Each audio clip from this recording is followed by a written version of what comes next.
These films saved Hollywood, launched careers, and got tracked by the FBI, yet most were made without permits, studios, or backup. How did low-budget black movies take over American screens in the 70s?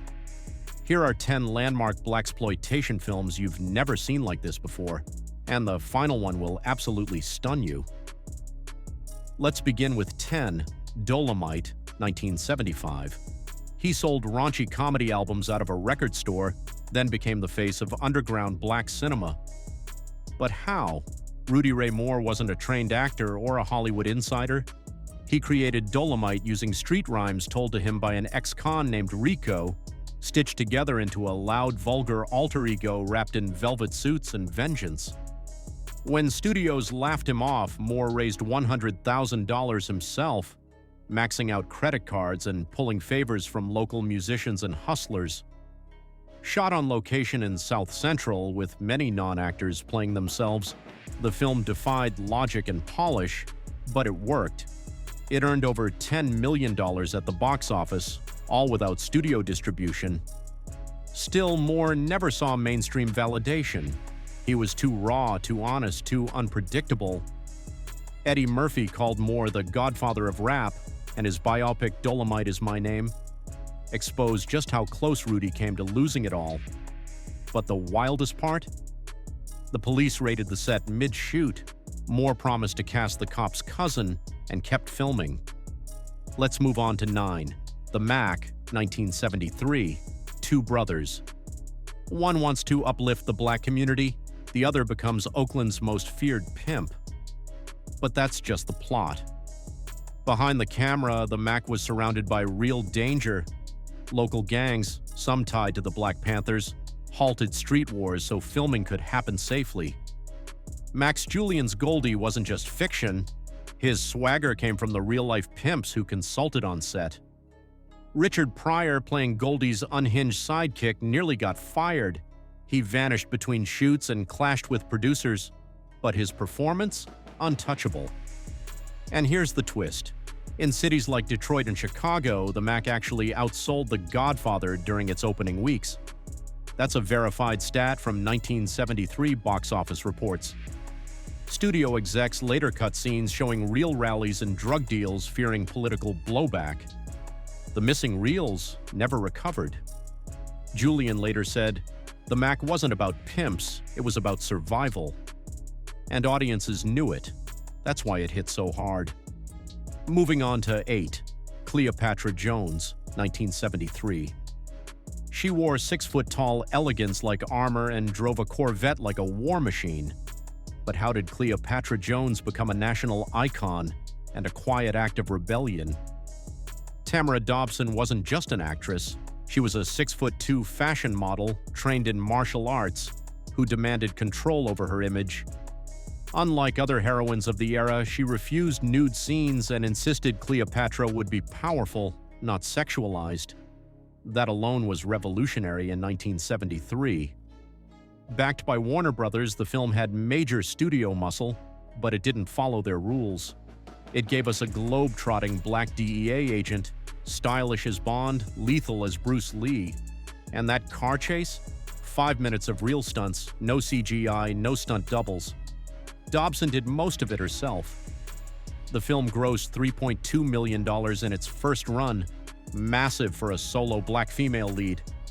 But what made it unforgettable was the villain, Shelley Winters as Mommy, a queer-coded drug lord who made the studio nervous.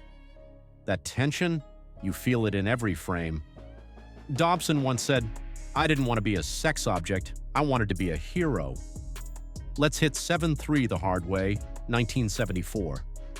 3 men, 3 cities, 1 plot to exterminate Black America. Sound like conspiracy fiction?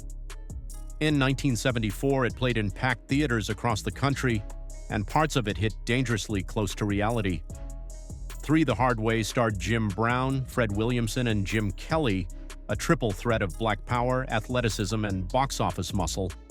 Together, they battle a white supremacist group secretly poisoning the water supply to sterilize black men. Outlandish?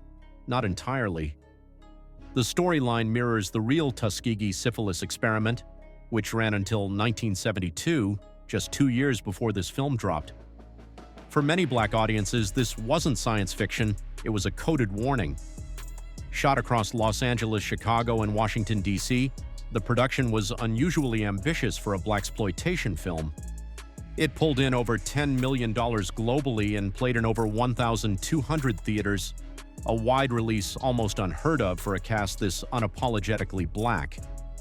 Off-screen, the trio lived like their characters. Fred Williamson negotiated his own contracts. Jim Brown owned the production company. Jim Kelly demanded top billing, rare for a martial artist of color. And here's the jaw-dropper. The script was based on an unfilmed FBI thriller rejected by studios in 1971. Now on to 6, Superfly, 1972. He wore mink coats, drove a Cadillac Eldorado, and dealt cocaine like it was currency. But behind the glamour, Superfly smuggled in a revolutionary message that even its own studio didn't fully grasp. Directed by Gordon Parks Jr. and made for just $500,000, Superfly grossed over $30 million, a seismic hit in 1972. It saved Warner Brothers from a financial crisis and proved that black audiences weren't just profitable, they were powerful. Ron O'Neal plays Priest, a Harlem dealer planning one last escape before the game kills him. But the real genius? Curtis Mayfield's soundtrack. He wrote lyrics that critiqued the characters' choices while the film glamorized them. The title track and Pusher Man became instant anthems, both charted higher than the movie. The contradiction was intentional. Mayfield wanted the music to speak to the streets more honestly than the script ever could. It worked. The soundtrack outsold the film itself, going platinum within 6 months. Politicians condemned it. Churches picketed theaters. But to a generation of hustlers and dreamers, Superfly said, "You might be trapped, but you're not blind." Let's roll into 5, Coffee, 1973. She hid a sawed-off shotgun in a wig, posed as a prostitute, and blew the heads off drug dealers. But Coffee wasn't a fantasy, it was a warning. Pam Grier's breakout film was shot in just 18 days on a budget of $500,000, yet it grossed $4 million in the US alone. Grier performed her own stunts, suffered bruised ribs, and refused body doubles. This was her fight. Jack Hill, the director, modeled the script after real-life stories of black nurses who witnessed inner-city addiction crises. Grier's character, a nurse-turned-vigilante, took revenge on pimps, drug lords, and politicians poisoning her community. It was violent, raw, and deeply personal.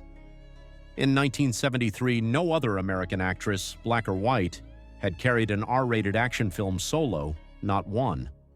The LA Times called it exploitative trash.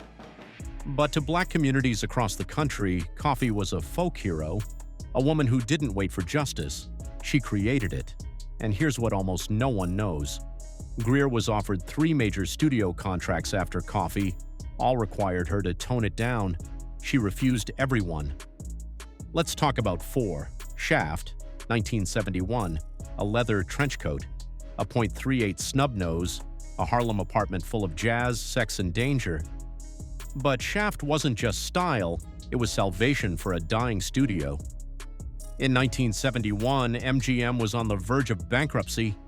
They gave Gordon Parks, photographer, activist, and first black director of a major studio feature, just $500,000 to shoot a detective story based on a novel by Ernest Tidyman, a white journalist. Parks flipped it.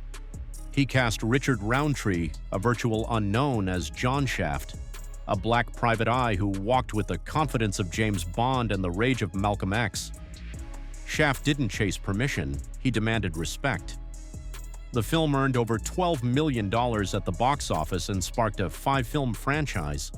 But it was Isaac Hayes' score, written in just 3 days, that made history. The theme from Shaft won Best Original Song at the Oscars, the first time a black composer had ever won in that category. Critics were split. Some saw empowerment, others feared backlash. But Parks said it best. They called it blaxploitation. We called it survival. On to 3, Foxy Brown, 1974. She posed as a sex worker, seduced mob bosses, and torched a heroin empire, without backup, without apologies. But what if Foxy Brown wasn't even supposed to exist? Foxy Brown started as a sequel to Coffee, but AIP, fearing backlash from violence and sexuality, pulled the plug on the sequel script just before production. So director Jack Hill rewrote the entire film in 10 days, changing names and setting, but keeping Pam Grier front and center. With a budget just over $500,000, it pulled in $2.46 million in its opening month and ran in over 800 theaters nationwide. This time, Grier went harder, more fights, more nudity, more rage, and she controlled it all. Grier once said, "Foxy Brown was my revenge fantasy for every black woman who's ever been silenced." The studio reportedly cut multiple scenes, including a monologue where Foxy calls out political corruption by name. Those reels have never surfaced. In 1974, Pam Grier wasn't just acting, she was surviving Hollywood's double standards on screen. Let's push into two. The Spook Who Sat by the Door, 1973. It screened for just 3 weeks. The FBI took notes at showings, then the film vanished. Why? Based on Sam Greenlee's 1969 novel The Spook Who Sat by the Door, tells the story of Dan Freeman, America's first black CIA operative, who trained Chicago gangs in guerrilla warfare to start a revolution. It was filmed in actual Chicago neighborhoods, often without permits, using real ex-activists as extras. Directed by Ivan Dixon, known from Hogan's Heroes, it cost just under $350,000 to make, but was pulled from over 100 theaters after early box office success. Official reason? Logistical issues. Behind closed doors? Government pressure. The FBI's declassified records mention the film as a security risk. Some theaters received anonymous calls warning of protests or civil unrest if the movie stayed open. Greenlee claimed in interviews that 2 studio execs lost their jobs after greenlighting it. Even the distributor folded months later. Despite all this, the film was preserved by a single 16mm print smuggled out by a university archivist in the 1980s. Finally, one, Sweetbacks Bad Us Song, 1971. He ran for nearly 90 minutes and took an entire genre with him.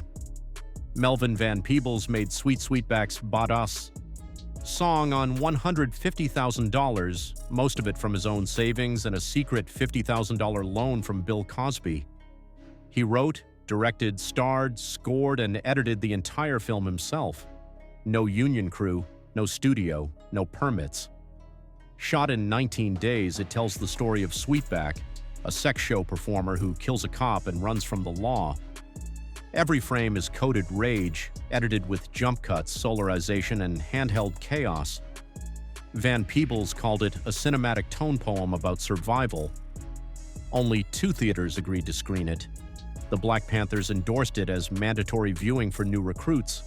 Within months, it had made over $10 million, with 0 studio help. The MPAA slapped it with an X rating, not for sex or violence, but politics. Van Peebles printed "Rated X" by an all-white jury on the posters. He contracted gonorrhea during filming, used the insurance payout to buy more film stock, and kept going. This wasn't blaxploitation, this was black liberation on celluloid. The system didn't create this genre, it was forced to chase it.